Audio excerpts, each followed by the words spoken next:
Hello, my name is Dr. JC Donnelly. I am a fourth-year psychiatry resident with OSU, and I will be presenting my quality improvement project, Increasing Utilization of Psychiatric Advance Directives within the Eastern Oklahoma VA Healthcare System. As a bit of background to start, a Psychiatric Advance Directive is a document not unlike a medical advance directive, which gives a patient's preferences and prior medical history, prior medication reactions, important information to be conveyed to an inpatient treatment team at a time when the patient is not able to communicate these things themselves. Medically, that may be because a patient is in an induced coma or is delirious. Psychiatrically, it can be due to just the nature of psychiatric symptoms themselves. One of the biggest challenges with psychiatric advance directives is ensuring that the inpatient team has access to them. Even if they are completed outpatient, they are often not forwarded to an inpatient team. So I thought that the Eastern Oklahoma VA system would be a good place for this project because that barrier does not exist in that the inpatient and outpatient teams are already connected within the VA and are able to access one another's records without any difficulty. So my aim was to increase completion and utilization of PADs within the VA in Eastern Oklahoma. Prior to doing any kind of improvement measures, I did send out a survey to the behavioral medicine personnel to assess where we are currently with personnel's comfort in completing a psychiatric advance directive and to get a measurement on how many psychiatric advance directives are being completed at present. As you can see in my table in purple at the top, 100% of respondents said that they had helped a patient complete a new psychiatric advance directive between 0 and 5 times in the past 6 months. So at best, each provider within the behavioral medicine service is completing less than 1 new psychiatric advance directive a month for patients. Some of the free text responses I got helped to guide the areas for improvement that I went into later.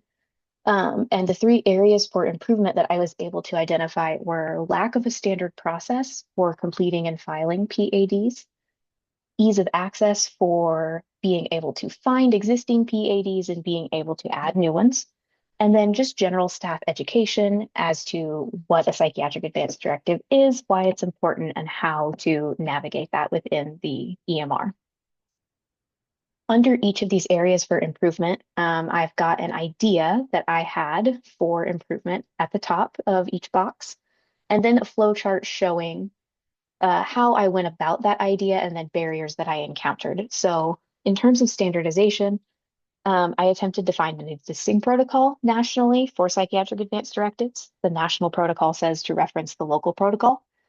I looked through all of our local protocols and there is not one.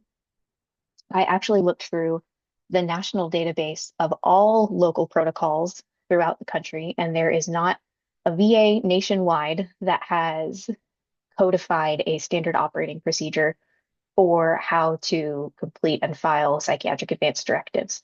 So we will need to create a new standard operating procedure for this, and whenever we do, it will be the first in the nation. Ease of access, being able to quickly find a psychiatric advance directive is going to involve creating a new note type titled Psychiatric Advance Directive and linking that note type to the existing advance directive posting within the chart. I did look into creating like a pop-up notification that a patient has one on file, but those changes can only be made at the national level. And then education. The primary problem with education is that we really need to have our standardization procedure in place before we can start educating people on how to go about that procedure. So education will need to come after these other areas of improvement. If I were to do this project again, I think I would definitely narrow my scope.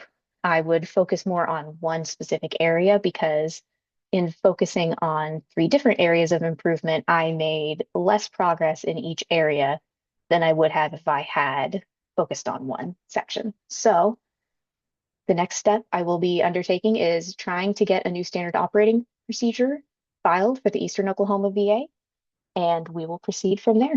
Thank you for listening.